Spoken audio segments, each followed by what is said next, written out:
Innal hamdalillah nahmaduhu wa nasta'inuhu wa nastaghfiruh wa na'udzu billahi min shururi anfusina wa min sayyiati a'malina may yahdihillahu fala mudhillalah wa may yudlil fala hadiyalah. Asyhadu an la ilaha illallah wahdahu la syarikalah wa ashadu anna Muhammadan abduhu wa rasuluhu amma ba'd. Hadirin yang dimuliakan oleh Allah Subhanahu wa taala, tidak ada ucapan yang pantas untuk kita ungkapkan pada kesempatan yang berbahagia ini melainkan ucapan alhamdulillahirabbil alamin. Segala puji bagi Allah, Tuhan semesta alam. Karena hanya Dialah yang senantiasa mencurahkan, menganugerahkan kepada kita semua berbagai macam kenikmatan, baik nikmat yang zahir ataupun yang batin, nikmat yang lalu ataupun yang baru. Sebagaimana kita maklumi bahwasanya Allah Subhanahu wa taala berfirman, fa in ta'uddu nikmatallahi la tuhsuha. Jika kalian menghitung nikmat Allah, maka tidak akan pernah bisa terhitung. Dan nikmat yang Allah Subhanahu wa taala berikan kepada kita, patut kita untuk mensyukurinya. Dan mudah-mudahan kita termasuk kepada hamba yang pandai bersyukur, sebagaimana firman Allah taala, wa qalilun min ibadiyas syakur, sedikit di antara hambaku yang pandai bersyukur.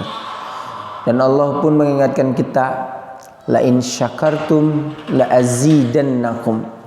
Jika kalian mensyukuri nikmat kami, pasti kami akan menambah nikmatnya kepada kalian. Amin ya rabbal alamin. Baik hadirin sekalian, izinkan saya menjelaskan makalah yang sederhana ini.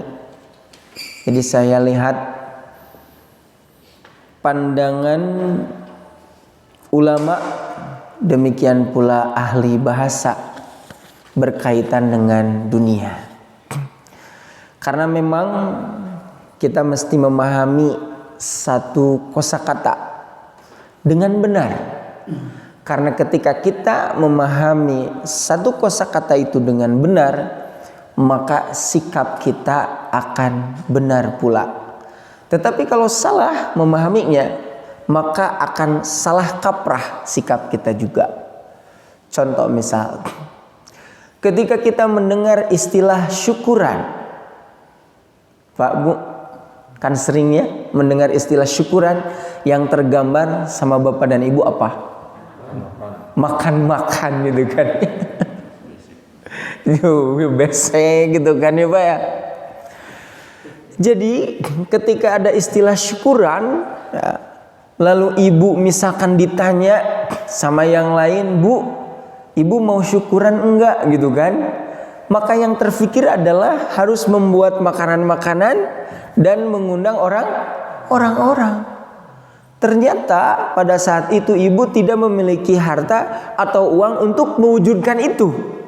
Maka ibu jawabannya bagaimana?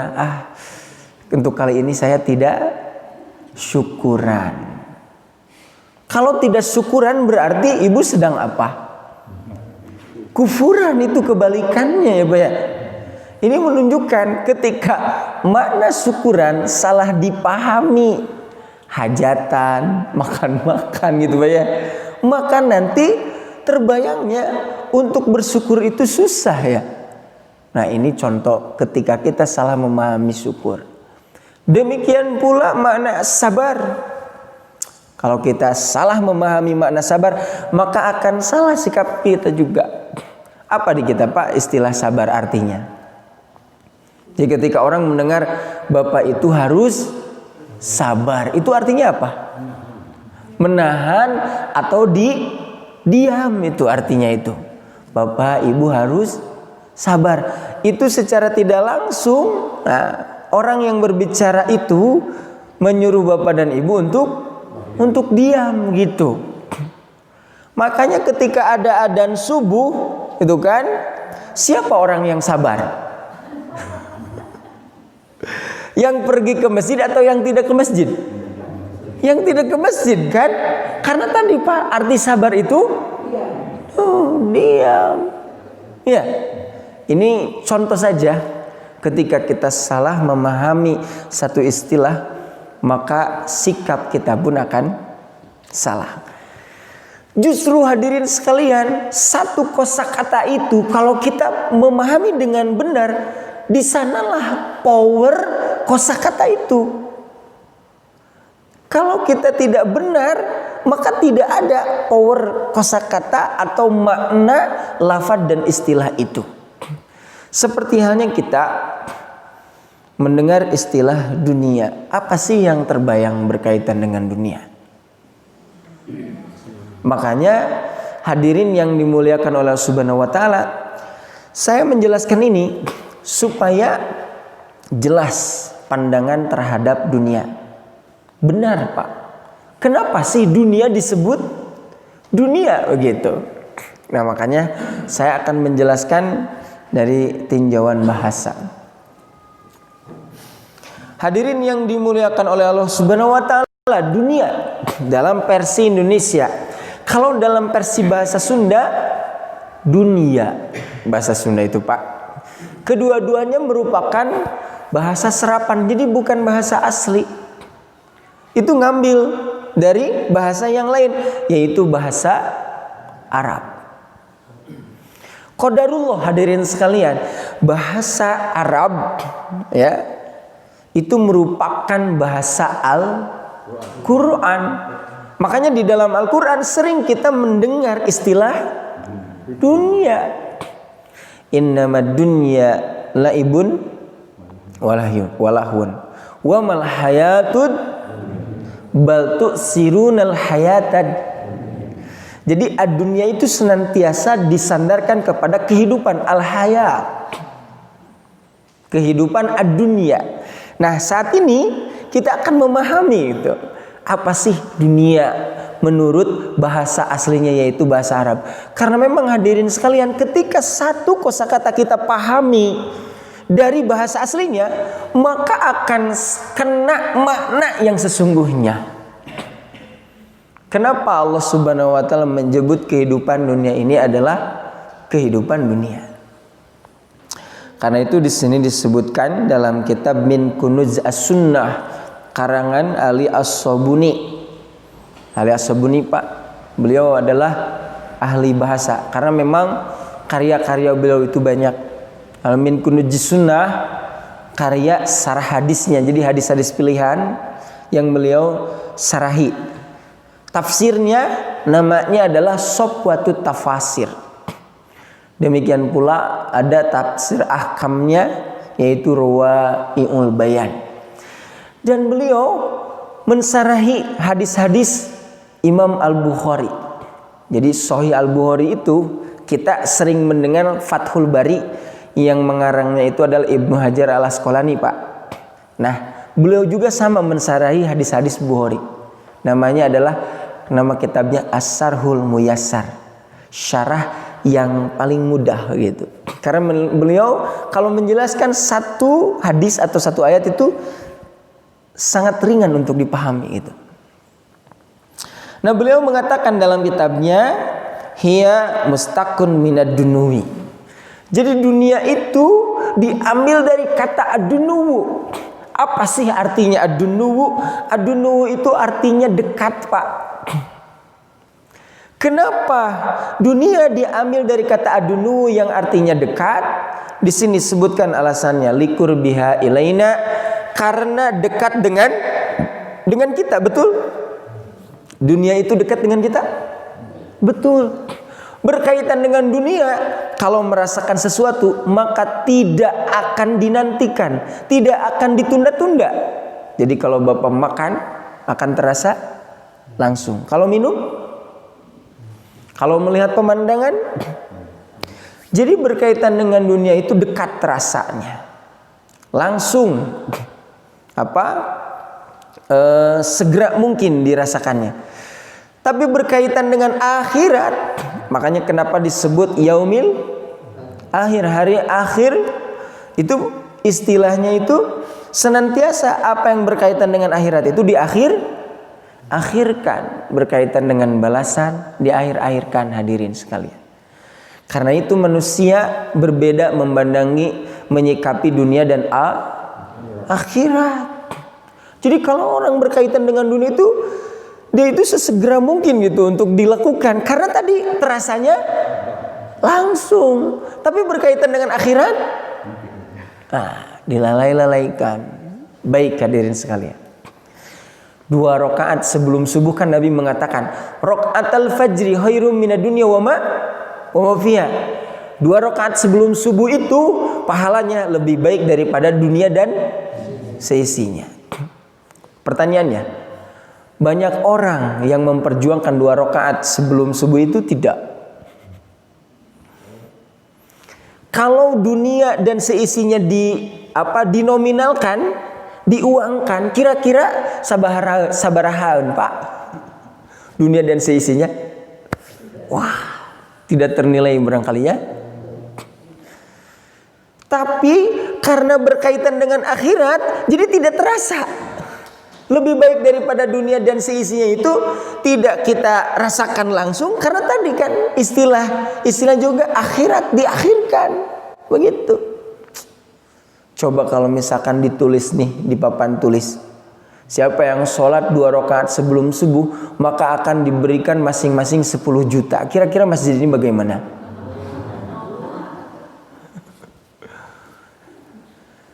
Nah, ini menunjukkan hadirin sekalian, betul dunia itu dekat rasanya dan orang sikapnya beda hadirin sekalian. Nah, itu yang pertama, adunu itu artinya dekat. Yang kedua adalah arti daripada adunu itu bukan hanya sekedar dekat tapi cepat itu Pak. Kenapa cepat? Ya, karena cepat usainya, tidak terasa. Dan ini teralami oleh kita hadirin sekalian. Silakan Bapak dan Ibu ketika bertemu dengan yang sebaya ya, dengan Bapak dan Ibu. Saya tidak mau mengatakan tua, tapi sudah muda. Jadi mudanya sudah gitu kan. Iya kan, ada aki-aki kolot Pak. Aki-aki kolot. Lalu dia itu bertemu dengan teman SD-nya. Pasti teman SD-nya juga sudah kakek-kakek kan. Lalu dia mengatakan, "Duh, nggak kerasa ya, kita sudah punya cucu." Kan gitu bahasanya juga. Nah, ini menunjukkan bahwa dunia itu cepat tidak terasa. Demikian pula kita kalau misalkan melihat cermin, banyak yang berubah Pak. Yang tadinya rambut ini hitam menjadi putih, kulit ini yang tadinya kencang sebaliknya, tenaga ini yang tadinya kuat menjadi tidak terasa. Barangkali ini menunjukkan bahwa dunia itu sebagaimana namanya, yaitu cepat sirnanya. Makanya hadirin sekalian, berkaitan dengan dunia jangan berharap akan abadi. Tidak akan mungkin. Kalau dunia abadi, berarti itu keluar dari makna teks dunia itu. Apa saja berkaitan dengan dunia itu tidak akan pernah abadi. Sebaliknya hadirin sekalian, berkaitan dengan akhirat, wal akhiratu khairu wa abqa, lebih baik dan lebih kekal. Terasa kan? Kalau kita memahami satu kata, kita ambil gitu dari kata dasarnya. Yang kedua hadirin sekalian, bahwa dunia itu diambil dari kata adanaatu, di mana adanaatu itu artinya rendah dan hina. Kenapa dunia diambil dari kata adanaatu yang artinya rendah? Beliau mengatakan lihaqorotiha wa khassatiha indallah. Karena hina dan rendahnya di mata Allah. Tapi di mata dunia, di mata manusia amazing, istimewa ya dunia itu.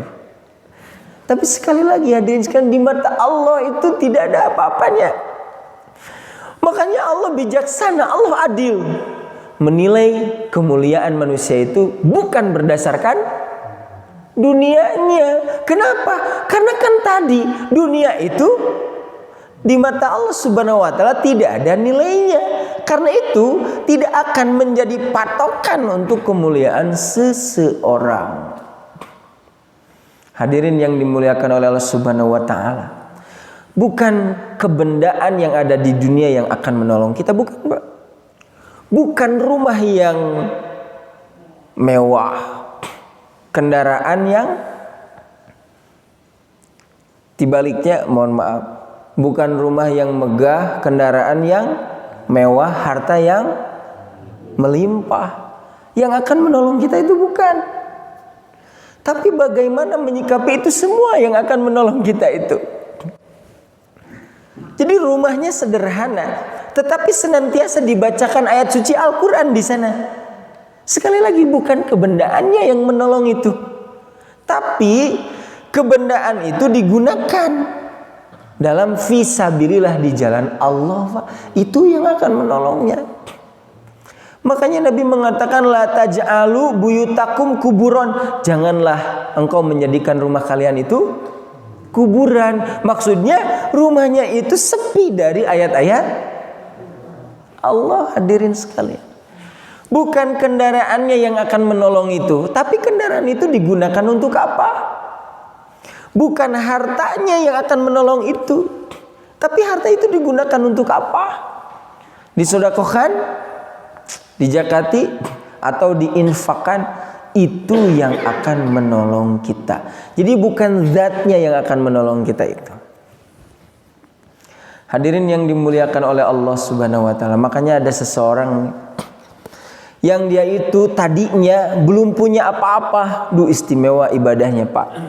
Rajin mengajinya juga. Tapi ketika diberi dunia, contoh misalkan orang itu diberi sepeda. Sebelum dia punya sepeda itu rajin ngajinya itu, tepat waktu. Tapi ketika diberi sepeda, dia itu jadi telat itu datang ke masjidnya itu. Seharusnya kalau diberi sepeda itu lebih cepat kan ya, menghadiri tempat pengajian. Lalu diberi motor, meningkat itu jadi motor, Pak. Maka orang ini bukan jadi semangat, tetapi jadi jarang ngajinya. Lalu diberi mobil, itu sudah tidak ngaji itu. Pertanyaan saya, Pak Bu, orang ini maju atau mundur? Mundur. Tapi tadi dia asalnya tidak punya apa-apa, punya sepeda, motor, kemudian mobil. Ini maju tidak? Maju.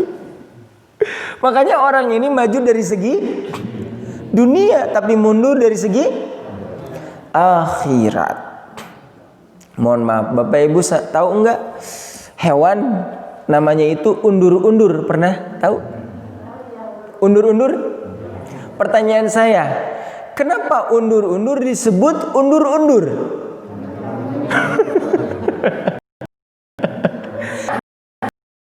Mundur. Pertanyaan saya, mundur dilihat oleh siapa? Dilihat oleh bapak sama ibu. Kalau bapak sama ibu nanya ke undur-undur, itu maju, Pak. Jadi undur-undur itu maju itu. Jadi mundur itu dilihat sama siapa? Bapak dan ibu itu.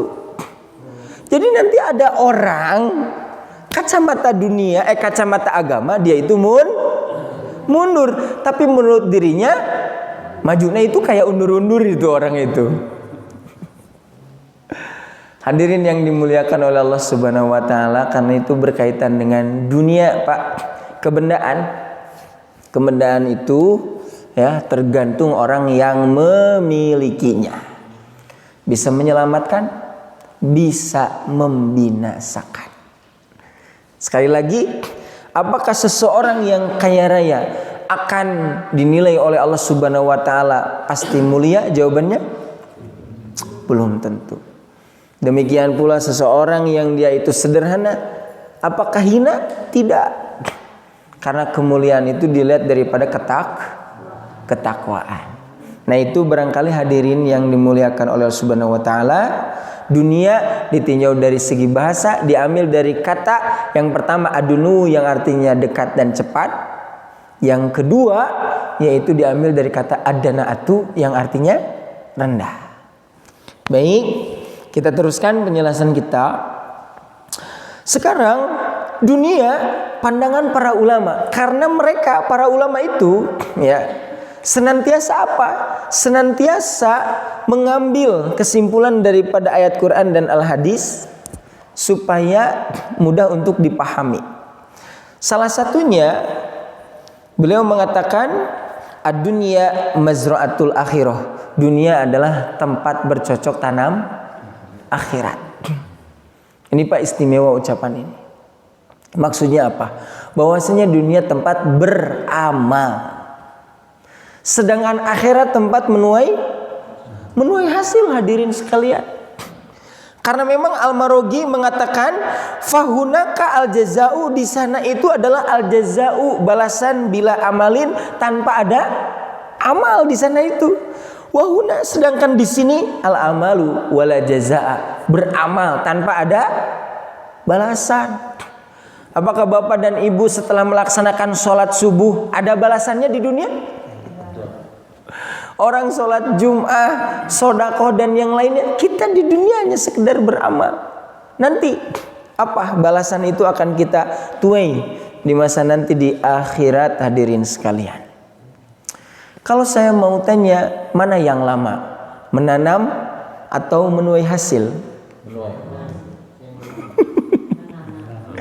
Pasti jawabannya menanam, karena versinya versi menanam apa? Menanam tumbuh-tumbuhan gitu kan? Saya spesifikan ya pertanyaannya. Menanam di dunia atau menuai hasil di akhirat? Maka yang lama itu menuai hasil di akhirat. Kan tadi ya dijelaskan menurut bahasa bahwa dunia itu sebentar, sedangkan akhirat itu abadi. Berkaitan dengan akhirat itu kholidina fiha abada, kekal abadi. Karena itu beramal kita di dunia itu sebentar. Betul? Betul hadirin sekalian. Jadi sebentar ini jangan disia-siakan. Tapi sebentar ini harus menghasilkan hasil yang maksimal hadirin sekalian. Apa buktinya sebentar? Secara logika, ketika seseorang diberi umur 100 tahun, lalu dia hidup selama 99 tahun, berapa tahun lagi? 1 tahun lagi hadirin sekalian. Nah, kalau kita mau melihat kepada diri kita Pak, kira-kira berapa tahun lagi ya? Mohon maaf, di sini yang paling sudah muda siapa ya? Berapa tahun? 73 kan? 70 lah, kasih bulat ya, 70. Apakah orang yang sudah diberi umur 70 tahun yakin Allah memberikan 70 tahun lagi? Aduh, susah ya Pak ya. Atau setengahnya lah, 35. Yakin? Belum tentu. Bagaimana orang saat ini ketika mengalami umur 100 tahun? Bagaimana kondisinya? Makanya hadirin sekalian, ada nih itu nenek-nenek yang sudah apa? Yang sudah tua renta, itu sama anak-anaknya, putra-putranya dan cucu-cucunya senantiasa didoakan selamat panjang umur. Mudah-mudahan senantiasa panjang umur. Itu dimarahi itu anak-anak dan cucu-cucunya itu. Saya mah sudah enggak kuat, sudah enggak usah didoakan senantiasa panjang. Tuh itu Pak, repot itu kalau senantiasa panjang umur itu. Hadirin yang dimuliakan oleh Allah Subhanahu wa taala, karena memang begitu. Jadi jangan dianggap kita hidup di dunia itu akan semakin lama, tidak hadirin sekalian. Saya membaca dalam kitab Qimatuz Zaman, Pak, berharganya waktu, ulama mengatakan begini, al-insan, manusia, idza tanaffasa, apabila diberi nafas, tanaqqasa, maka dia itu berkurang jatah hidup. Jadi bertambah umur itu menunjukkan berkurang jatah hidup. berganti tahun, bukan berfoya-foya, berhura-hura, justru harus semakin takut. Kenapa? Karena berkurang jatah hidup kita. Al-Maraghi mengatakan kullu khotwatin fi amalika fahiya khotwatin ila ajalika hakikatan. Setiap langkah yang kita jalani, Pak, maka itu adalah langkah yang sebenarnya menemui ajal kita. Wahunaka, maka di sana itu terdapat apa? Liqaullah, pertemuan dengan Allah. Karena itu, kalau saya boleh mengibaratkan kita hidup di dunia itu seperti halnya para peserta maraton. Para peserta maraton maka tahu dia itu akan ada yang disebut dengan start dan finish, betul? Kita juga sama, Pak. Ada start dan finish kan ya. Hanya kita tidak tahu start kita kapan kan? Dilahirkan kapan tidak tahu. Demikian pula finish kita pun tidak tahu, yaitu kematian. Adakah hikmahnya kematian kita tidak diberitahu? Ada hikmahnya? Ada banyak hikmahnya itu. Yang pertama barangkali kenapa kematian itu digaibkan, tidak diberitahukan kepada kita waktunya kapan dan di mana. Kebayang, Pak, kalau misalkan malaikat apa? Israel ya. Nah, malam tadi itu ngaharewos gitu ka urang teh. Bapak subuh nanti Bapak akan wafat. Kira-kira bagaimana, Pak? Itu stres itu, Pak. Itu akan stres. Aduh, apa hatinya itu berguncang, pikirannya juga sama. Yang kedua, ketika kematian diberitahu, nanti orang akan menunda-nunda berkaitan dengan kebaikan dan berkaitan dengan taubat gitu kan. Umur kita itu misalkan diberitahu oleh Allah Subhanahu selama 70 tahun. Saat ini sedang 30 tahun. Nanti aja ya.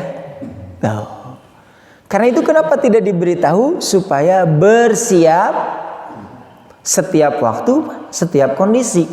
Karena kematian tidak melihat waktu dan kondisi, hadirin sekalian. Nah, ketika para peserta maraton dia itu berlari, gitu kan? Berlari karena pasti semua peserta maraton dalam keadaan kencang berlarinya. Yakinilah 1 langkah, 2 langkah, 10 langkah. Pertanyaannya, apakah yang namanya finish itu semakin dekat atau semakin jauh? Semakin dekat. Ketika para peserta maraton berlari terus, Pak, tidak ada yang terfikirkan dalam pikirannya, ini kenapa ya senantiasa lama gitu untuk sampai ke finish? Tidak akan mungkin. Maka di antara peserta maraton ada yang melihat finish. Pertanyaannya, akan semakin kencang atau lamban? Akan semakin kencang. Finish sebentar lagi dia akan semakin kencang. Ini perumpamaan kita hidup di dunia. Semakin finish kita terlihat barangkali ya, semakin Allah memberikan umur kepada kita, berarti yang namanya kematian itu semakin dekat. Maka berkaitan dengan amal harus semakin kencang. Kenapa? Karena kita sebentar lagi. Yang sebentar lagi itu yang tua atau yang muda? Sama, betul, Pak. Jadi ini awas nih kepada anak muda gitu, jangan dipikir bahwa yang akan duluan wafat itu orang tua. Jadi ada kakek-kakek itu yang sedang memegang tangan cucunya gitu kan, lalu ada kematian gitu. Kematian mau mendatangi cucunya, tapi kematian melihat kakeknya, oh ini yang lebih pantas. Itu tidak akan mungkin seperti itu, Pak. Tidak akan mungkin seperti itu. Nah, hadirin yang dimuliakan oleh Allah Subhanahu wa taala, karena itu senantiasa kita terus bersama-sama ya, Pak. Saya juga terus senantiasa bersemangat karena tidak tahu yang namanya kematian itu.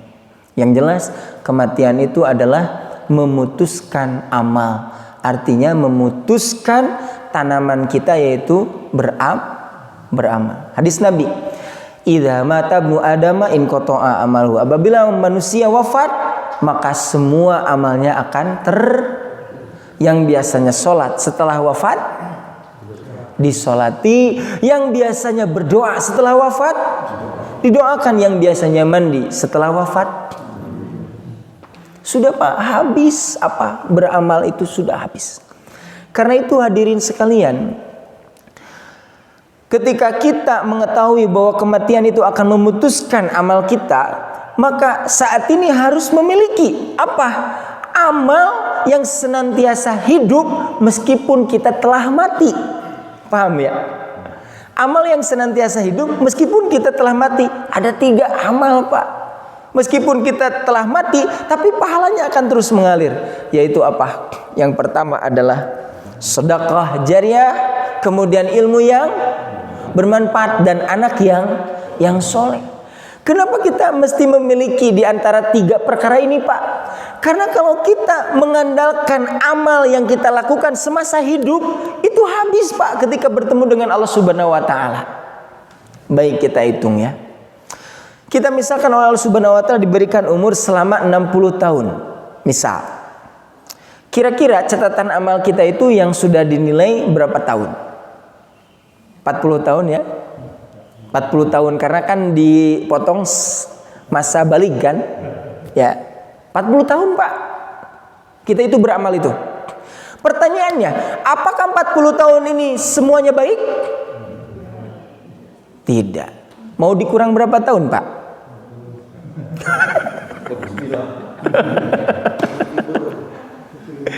Oke lah Pak, 50-50. Berarti amal baik kita itu berapa tahun?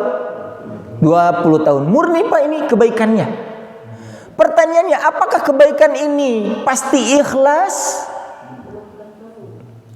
Apakah kebaikan yang kita lakukan ini sesuai dengan sunnah Rasul? Belum tentu. Apakah kebaikan ini murni akan kita bawa di hadapan Allah Subhanahu wa Ta'ala, sedangkan kita dalam keadaan mendolimi orang lain? Jadi ketika kita bertemu dengan Allah, apakah kebaikan kita itu masih kita pegang? Jawabannya belum tentu Pak. Maka yang akan senantiasa mengangkat derajat kita itu yaitu amal yang senantiasa hidup meskipun kita mati. Barangkali pertanyaan saya begini Pak, ketika Bapak dan Ibu saat ini di masjid duduk seperti ini, kira-kira siapakah di antara keturunan Bapak dan Ibu yang akan meneruskan seperti ini? Kita sadar Pak, kita tidak akan tapi kebaikan harus senantiasa ada. Kita akan mati, tapi kebaikan tidak boleh terhenti. Ketika Bapak dan Ibu sebagai orang yang memakmurkan masjid, siapakah di antara keturunan kita yang akan meneruskan? Ketika Bapak dan Ibu ahli sedekah, siapakah di antara keturunan kita yang akan meneruskan itu? Meskipun kita sudah tidak ada Pak, maka kebaikan itu akan terus sampai kepada kita. Nah, barangkali hadirin yang dimuliakan oleh Allah Subhanahu wa Ta'ala, itu yang pertama dunia, yakni tempat menanam amal. Maaf Pak Haji, saya sampai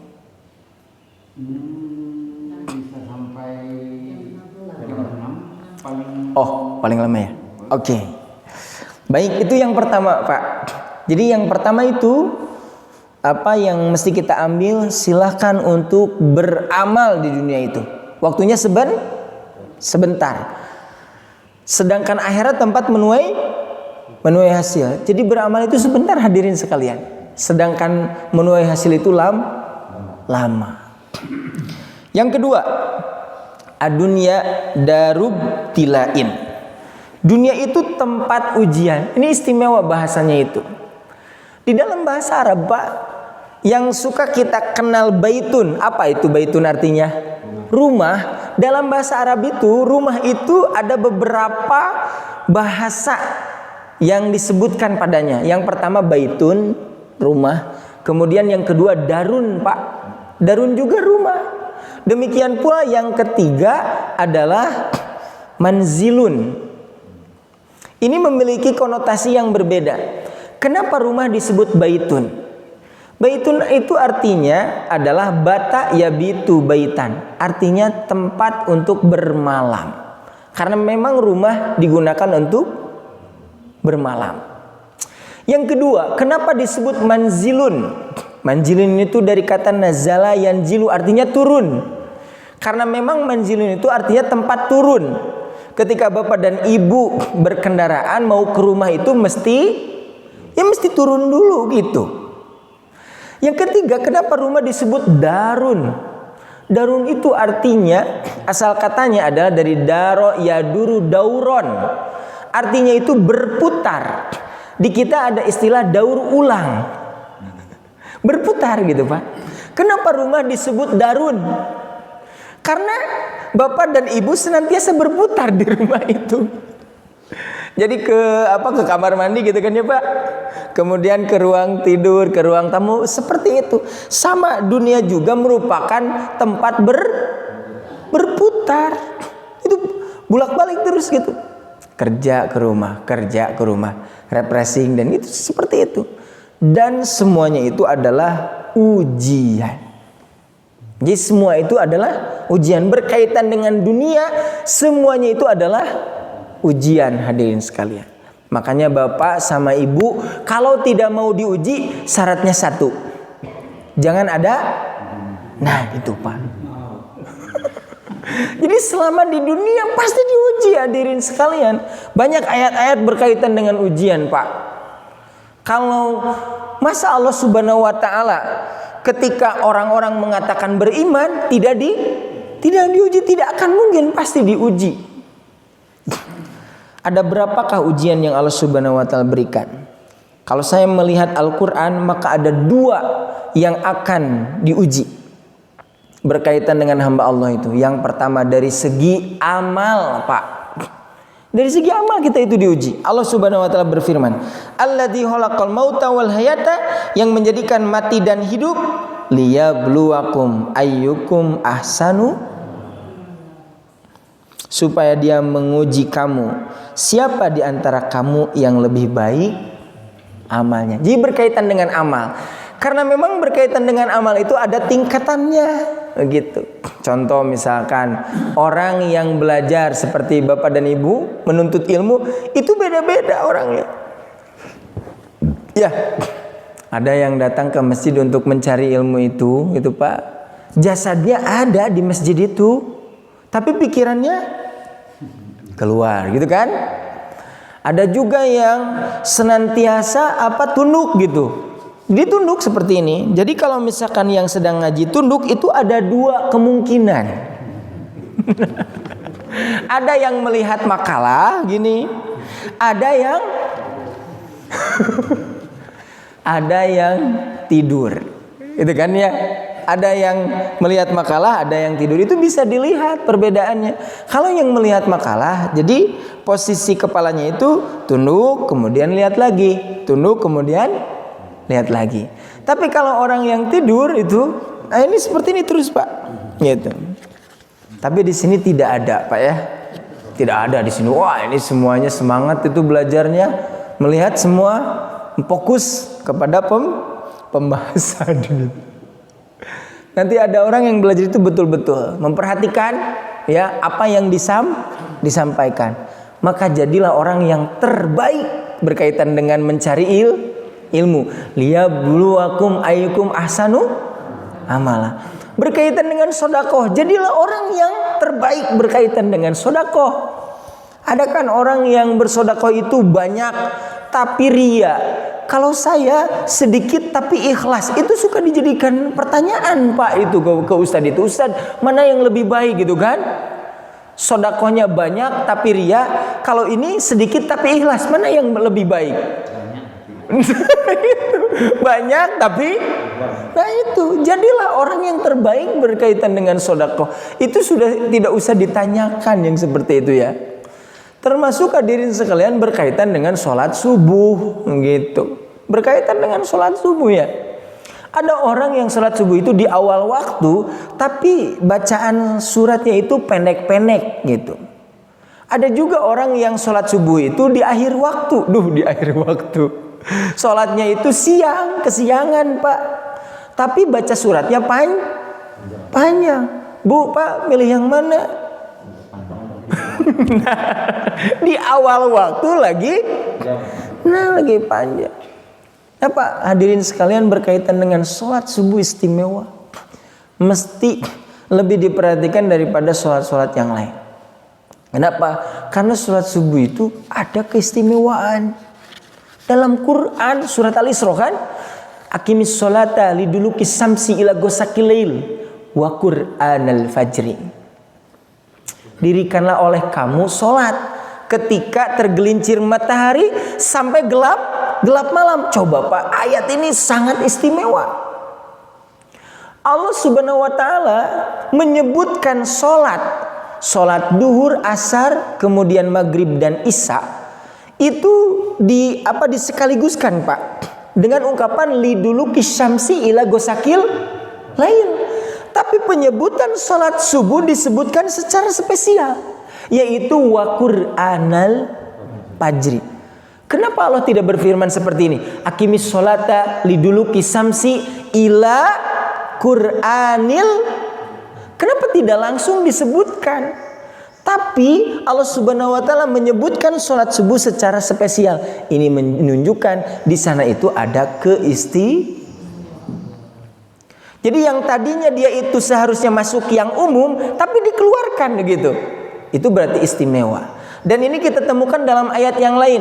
Misal ketika bapak dan ibu menemukan ungkapan ar-ruh digandengkan dengan al-malaikatu, itu menunjukkan bahwa ar-ruh di sana adalah Jibril. Tanazzalul malaikatu waruhu. Turun para malaikat dan Jibril. Pertanyaannya, Jibril malaikat bukan? Ya, Jibril malaikat bukan? Malaikat. Tidakkah cukup Allah mengatakan turun para malaikat? Adakah di sana Jibril? Ada kan masuk. Tapi kenapa ar-ruh Jibril dikeluarkan lagi? Berarti ada keistimewaan di Jibril itu. Karena memang berkaitan dengan keterangan Jibril itu KM. Tahu KM Pak? Ketua malaikat itu. Ketuanya malaikat. Nah, termasuk sholat subuh disebutkan secara spesial. Timbul pertanyaan, apa spesialnya Ustaz? Diteruskan kan ayatnya. Inna Qur'anal fajri kana masyhuda. Sesungguhnya sholat subuh itu disaksikan. Disaksikan oleh siapa? Malaikat.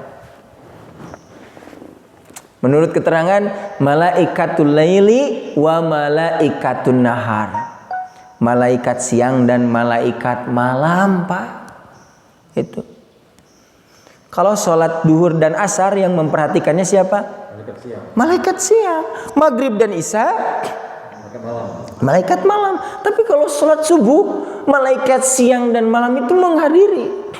Maaf Pak, di kita suka salah. Malaikat itu jamak dari malak. Kalau malak satu, kalau malaikat banyak. Makanya Bapak kalau ingin menyebutkan Jibril, jangan malaikat, tapi malak Jibril. Makanya ketika kita sholat subuh, itu malaikat itu memperhatikan. Pertanyaan saya Pak, berarti sholat-sholat yang lain itu diperhatikan juga ya. Tapi kalau sholat subuh itu oleh malaikat siang dan malam. Sampai dalam hadisnya disebutkan, ketika orang sholat subuh, gitu, kata malaikat malam, dia menghadirkan, oh hamba ini telah sholat subuh. Lalu dia pergi kepada Allah Subhanahu wa ta'ala. Ya Allah, saya melihat hamba engkau sedang sholat.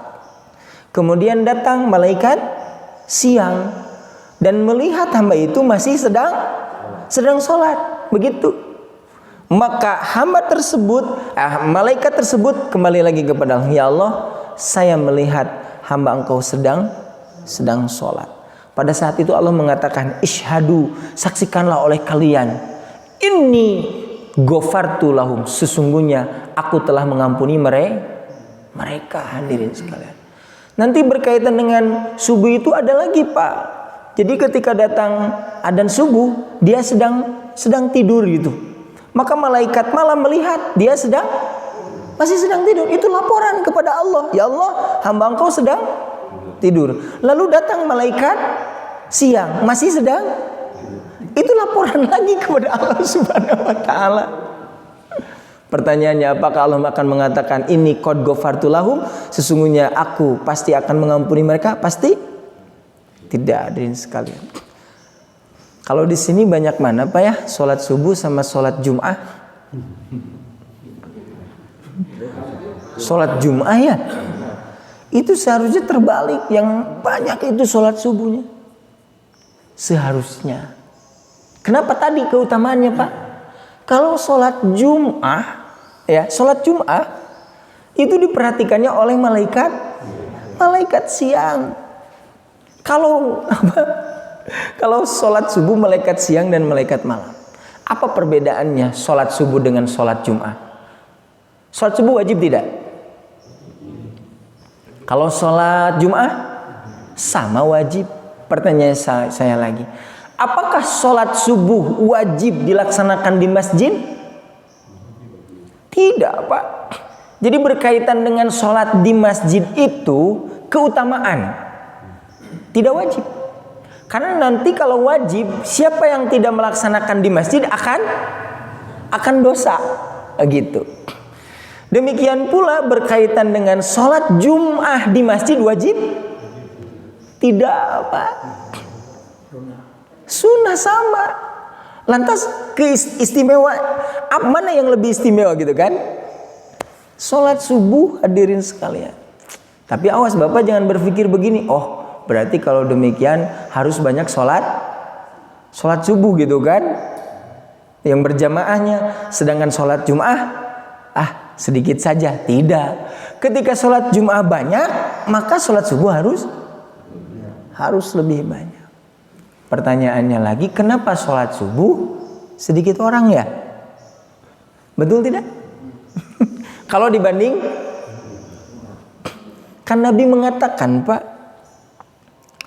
sesungguhnya inna asqalas sholat, sesungguhnya sholat yang paling berat itu alal munafikin, bagi orang sholat apa Pak?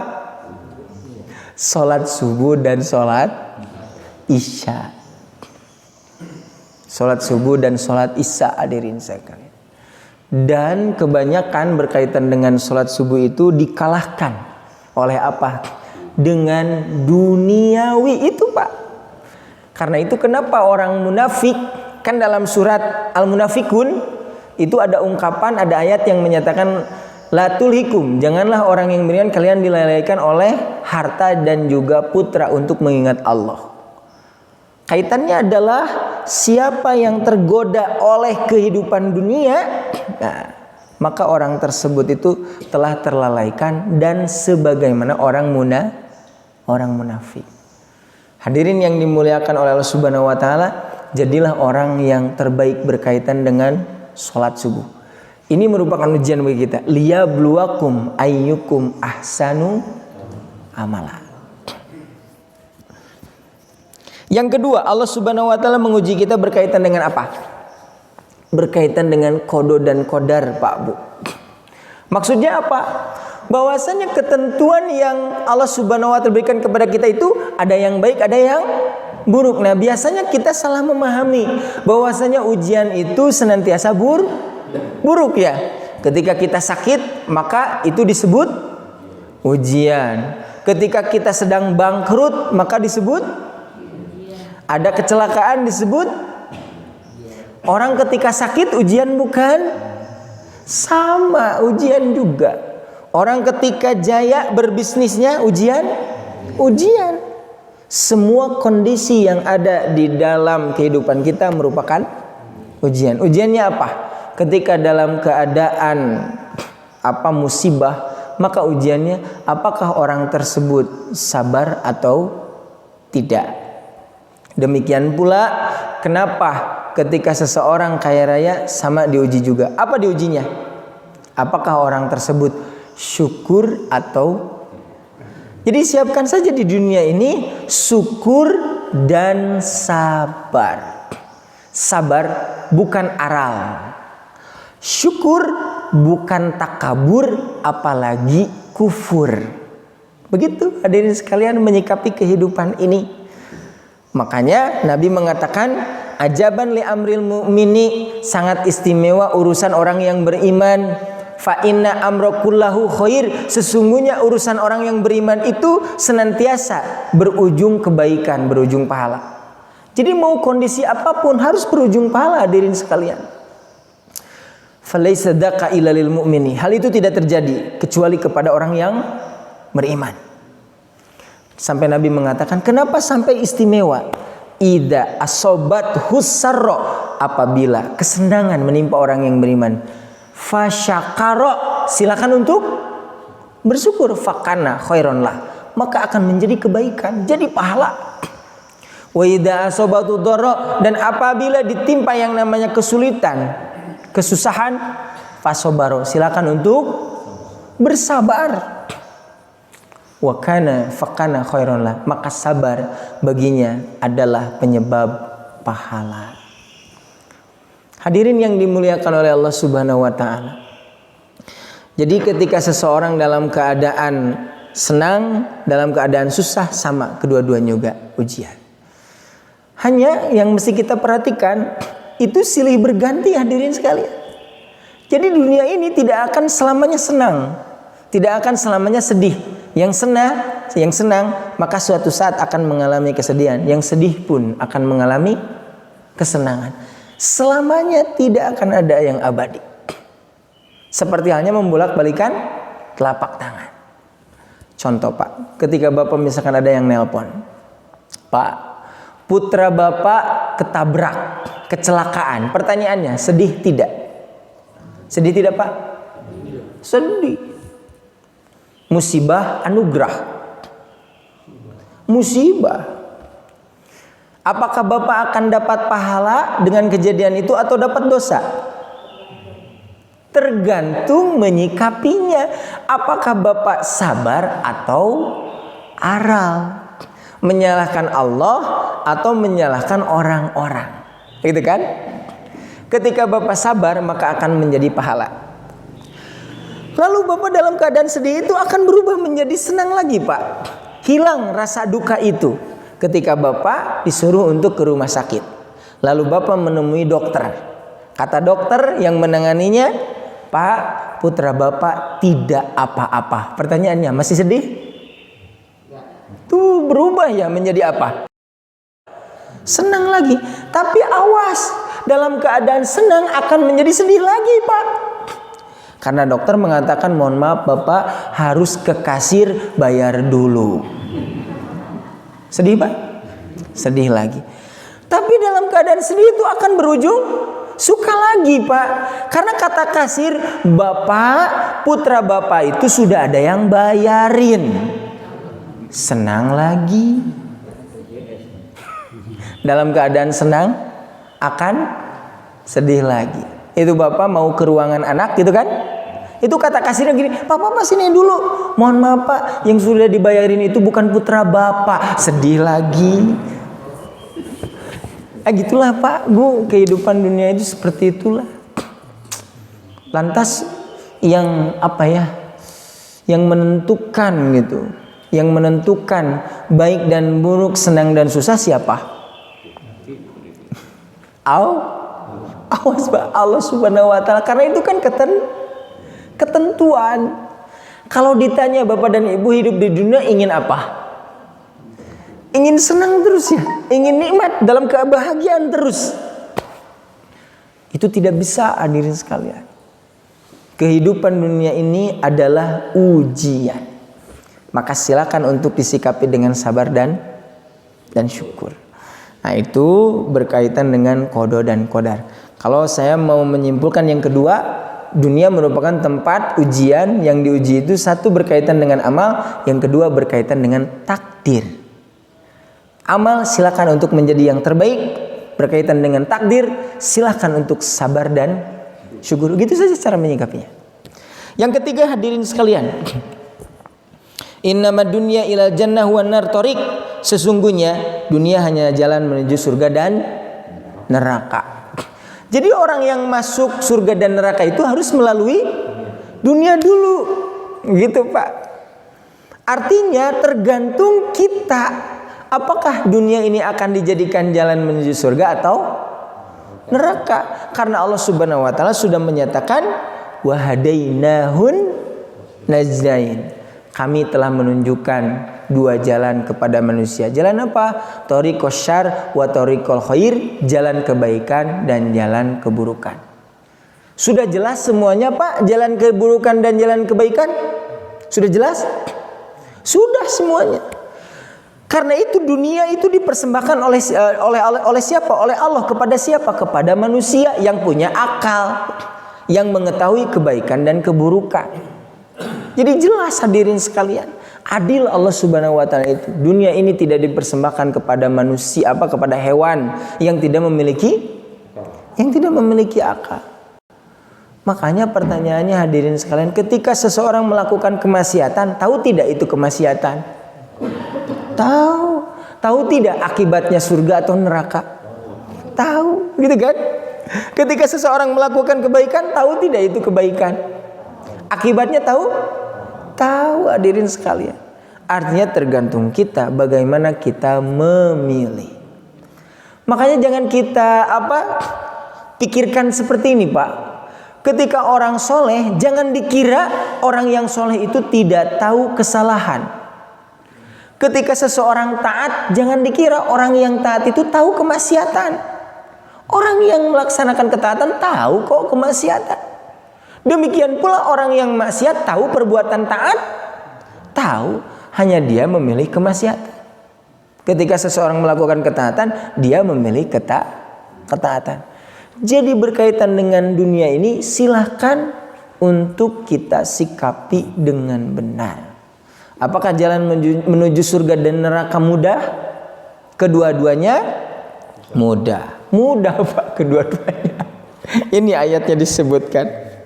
Fa amman ata wattaqa wasaddaqa bil husna, adapun orang yang memberikan hartanya di jalan Allah dan bertakwa dan membenarkan adanya pahala yang terbaik yaitu surga, fasanu yassiru lil yusra, maka kami kelak akan memudahkannya menuju surga.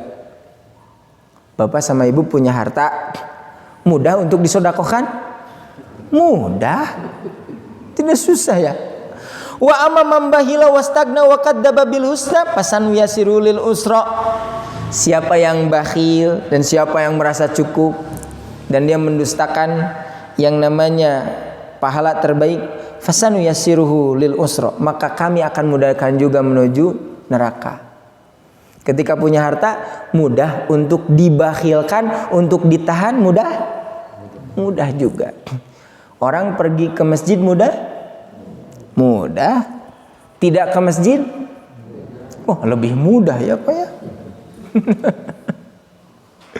Karena itu Nabi mengatakan begini ketika ditanya oleh sahabat, ya Rasulullah, bukankah manusia itu sudah ditentukan berkaitan dengan rizkinya kan? Ya. Demikian pula berkaitan dengan apakah orang tersebut menjadi penghuni surga dan nerakanya? Sudah ada Pak ketentuannya. Hadis Bukhari itu. Makanya sahabat mengatakan begini, ya Rasulullah, untuk apa kita beramal kalau sudah tentu siapa yang masuk surga dan neraka? Nabi menjawabnya bagaimana? Kulun muyassarun lima khuliqalahu. Segalanya sudah dimudahkan terhadap apa yang telah engkau pilih. Silakan memilih. Apakah mau kebaikan, apakah mau keburukan? Semuanya sudah dipermudah. Nah, itu saja barangkali hadirin sekalian yang bisa disampaikan berkaitan dengan dunia, tinjauan bahasa dan tinjauan para ulama. Barangkali ada yang mau ditanyakan atau ada yang kurang jelas, silakan Pak. Pak Fauzan, silakan Pak Fauzan. Pak, tadi ada statement bahwa menanam itu sebentar, menuainya lama, mungkin di akhirat. Tapi berarti kalau menuai kan terkait dengan balasan surga gitu ya, kalau gitu kan. Tapi kalau memang di dunia kan, kalau dia menginfakkan hartanya kan dibalas, dia terima langsung dunia. Tapi itu bukan termasuk menuai gitu. Maksudnya gimana ya Pak? Enggak. Kalau tadi kan kata ini menuai itu lama. Menuai itu lama, iya. dirasakannya. Terus? Ya, tapi kalau kan ada juga balasan di dunia. Oh, Mungkin kalau dia baik. infak hartanya Baik. akan bertambah. Oke. Baik. Nah, bagus pertanyaannya ya Pak ya. Nah, ini berkaitan dengan dunia merupakan tempat beramal dan akhirat tempat menuai hasil, barangkali begitu ya Pak ya. Apakah ada ketika kita beramal di dunia ada balasannya di dunia, begitu barangkali Pak pertanyaannya ya. Nah, jadi ketika ada ungkapan dunia tempat menanam dan akhirat tempat menuai hasil, ini adalah yang pokok. Sekali lagi ini yang pokok. Jadi berkaitan dengan dunia itu ya emang tempat menanam. Demikian pula akhirat tempat menuai hasil. Nah, pertanyaannya, adakah amalan-amalan yang dibalas langsung di dunia? Nah, otomatis ada, hadirin sekalian. Jadi tadi ungkapan bahwasanya dunia merupakan tempat menanam dan akhirat merupakan tempat menuai hasil, itu merupakan yang pokok. Adakah di dunia yang dibalas? Ada, banyak justru gitu. Ya, berkaitan dengan amalan-amalan, berkaitan dengan kebaikan, berkaitan dengan keburukan pun dibalasnya juga ada yang langsung gitu. Berkaitan dengan kebaikan ada juga yang langsung. Jadi ungkapan dunia merupakan tempat menanam dan akhirat tempat menuai hasil, ini adalah ungkapan yang pokoknya dulu. Begitu Pak. Jadi kalaupun dapat fadilahnya di dunia itu Ekstra. Bonus. Betul. Ada lagi Pak Tausan, silakan Pak. Mengapa? Tentang hendaknya 2 rakaat sebelum subuh, Ya Pak. bahwa itu akan melebihi dunia dan seisinya. Ya. Kalau sholat sunat sebelum subuh saja lebih dari dunia dan seisinya, kan seharusnya yang wajib itu jauh Iya. daripada dunia dan seisinya. Jadi kenapa hanya 2 rakaat sholat subuh saja yang ditekankan? Oke. Padahal yang wajib yang jauh lebih bagus daripada sholat 2 rakaat sebelum subuh itu lebih banyak. Oke. Terima kasih. Baik. Nah, ini Pak. Kalau kita menjelaskan berkaitan dengan yang sunat, berarti apalagi yang Wajib. nah, itu yang wajibnya Pak. Makanya berkaitan dengan sholat subuh, ada tidak Pak balasannya langsung gitu secara teksnya? Ada tidak? Itu tidak dituliskan itu secara. Jadi kalau misalkan mau kita bahasakan siapa yang sholat subuh, bukan 2 rakaat sebelum subuhnya ya. Siapa yang sholat subuh apa gitu balasannya, itu tidak disebutkan. Justru ketika tidak disebutkan, itu menunjukkan lebih istimewa otomatis Pak. Dan tadi saya menjelaskan berkaitan dengan 2 rakaat sebelum subuhnya, karena include bahasanya babul aula, apalagi berkaitan dengan sholat wajibnya begitu. Hadirin yang dimuliakan oleh Allah Subhanahu wa taala. Saya teringat dengan pertanyaan Bapak itu, saya teringat siapa? Robi'ah bin Ka'ab al-Aslami, Pak. Sekali lagi Robi'ah bin Ka'ab al-Aslami, dia itu senantiasa menemani Rasul, Pak. Jadi ketika beliau wudu itu sudah disiapkan itu air wudunya dan peralatan berkaitan dengan wudu seperti handuk gitu. Karena Nabi itu terpincut hatinya dengan perbuatan siapa? Robi'ah bin Ka'ab al-Aslami itu. Maka Nabi menawarkan, salni gitu kata Nabi itu. Robi'ah, silahkan pintalah kepadaku begitu. Maka Robi'ah bin Ka'ab al-Aslami itu memohon. Apa memohonnya? As'aluka murafaqataka fil jannah. Ya Rasul, saya mah tidak mau apa-apa. Satu sajalah permintaan saya mah. Saya ingin menemani engkau di surga, Pak. Menemani engkau di surga gitu. Maka Nabi pada saat itu mengomentari permohonan siapa? Permohonan Robi'ah bin Ka'ab al-Aslami. Apa mengomentarinya? Alaisa dzalika,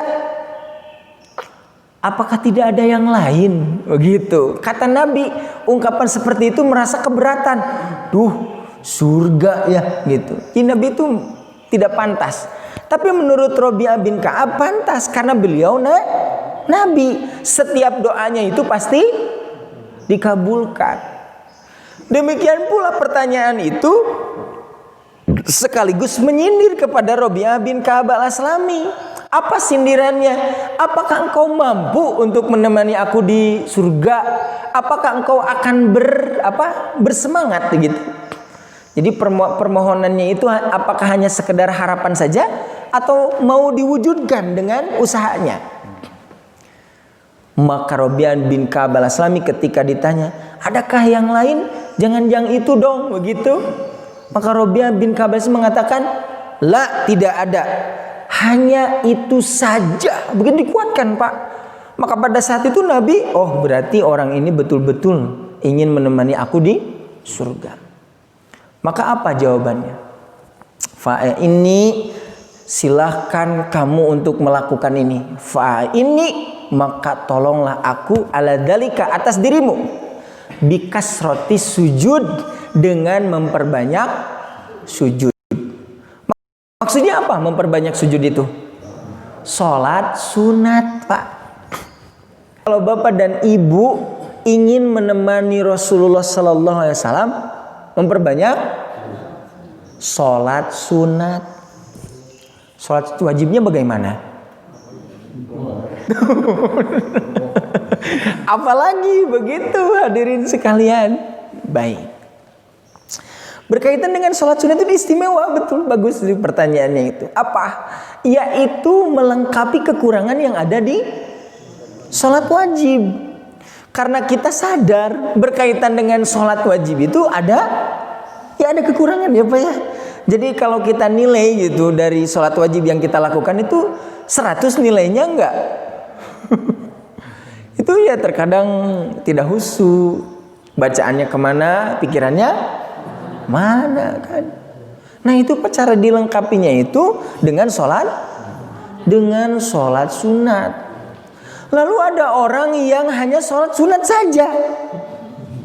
Apa yang mau dilengkapi gitu? Itu kan? Kalau saya mau ibaratkan ada ban, ada tambal ban. Ketika seseorang sholat sunat, maka dia hanya sekedar membawa tambalnya saja, sedangkan bannya. Pertanyaannya saya lagi Pak, apa? Ada tidak orang yang hanya sholat sunat saja? Jawabannya ada Pak. Yaitu hanya sholat Idul Fitri dan Idul Adha itu. Maka itu tidak akan mendapatkan pahalanya yang ia bawa, begitu. Nah itu barangkali hadirin sekalian, otomatis berkaitan dengan sholat wajib itu yang lebih daripada sholat sunat.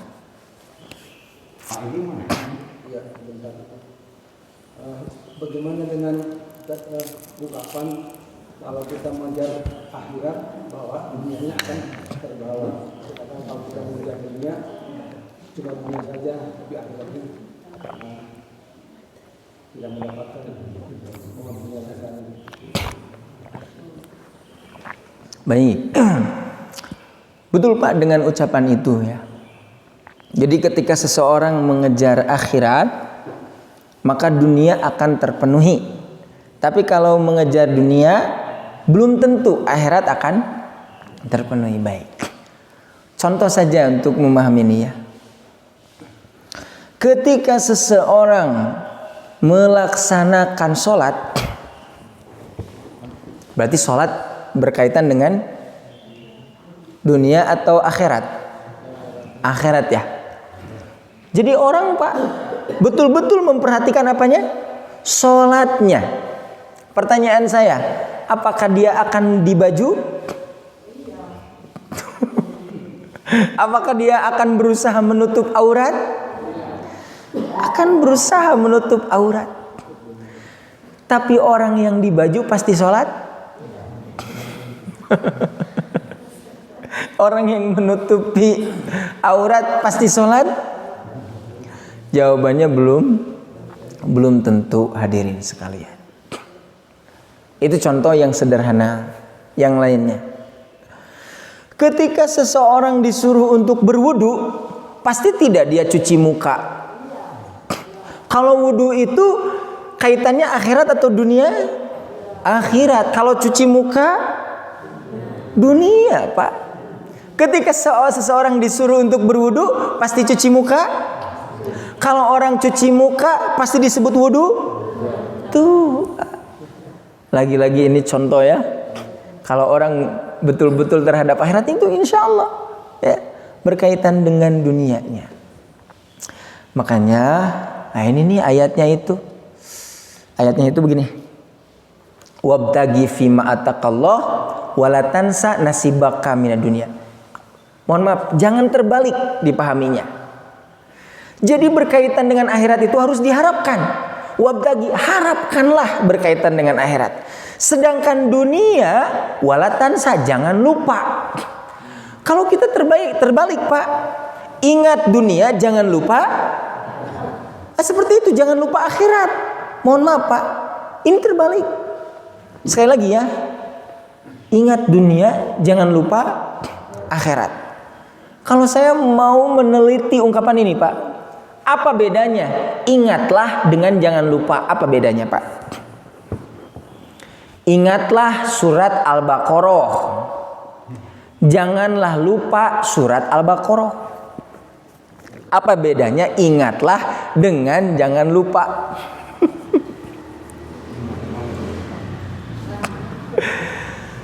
Apa Bu, sama Bu? Beda Bu. Kenapa berkaitan dengan akhirat harus ingatlah? Kalau dunia jangan lupa. Kalau ungkapannya ingatlah, berarti sesuatu yang disuruh untuk diingatkan adalah perkara yang sering dilupakan. Sedangkan dunia, kenapa ungkapannya jangan? Karena berkaitan dengan dunia senantiasa ingat. Makanya ketika bapak ya ke anak kan suka begitu ya ucapannya itu. Ingatlah dunia, jangan lupa akhirat itu. Maka yang akan diperhatikan apa? Dunia. Sedangkan dunia tidak akan lupa. Karena kita sedang hidup. Tuh. Ahli tafsir mengatakan begini Pak. Akhirat itu adalah mahalun nisyan. Tempat yang senantiasa dilupakan, maka mesti sering diingatkan. Punten Pak Bu, suka terdengar gitu ungkapan orang tua terhadap anaknya gitu kan. Jangan lupa kalau kamu kerja jangan lupa. Itu yang lebih diperhatikan apanya? Sholatnya atau kerjanya? Tuh kerjanya, karena nasihatnya seperti itu Pak. Tapi harus diutamakan dulu. Ingatlah. Nah, sholat. Jangan lupa kerja, begitu ungkapannya. Jadi yang diperhatikan itu berkaitan apa? Sholatnya berkaitan dengan akhiratnya. Karena memang ungkapannya juga wabtagi. Tidak begini. Wabtagi berkaitan dengan wabtab nasibaka, harapkanlah. Wabtab nasibaka minad dunya, harapkanlah bagian kamu di dunia. Walatansa berkaitan dengan akhirat, janganlah kamu lupa berkaitan dengan akhirat. Tidak seperti itu ayatnya juga. Wabtagi, harapkanlah berkaitan dengan akhirat itu. Walatansa nasibaka minad dunya. Demikian pula ungkapan ini ada istilah muqaddam muakhir, itu juga istimewa. Kenapa Allah menyebutkannya ini dulu, wabtagi dulu, kemudian walatansa, tidak terbalik. Walatansa nasibaka wabtagi, tidak seperti itu. Ini menunjukkan berkaitan dengan akhirat itu mesti dipentingkan. Barangkali itu Pak yang bisa disampaikan. Masya Allah. Sudah benar, bahkan lebih sempurna. Mudah-mudahan kajian ini menempatkan kita. Kita ingat Idul Fitri tahun 2016, beliau yang memberikan khotbah waktu itu di sini. Waktu itu masih sangat muda, belum menikah ya waktu itu.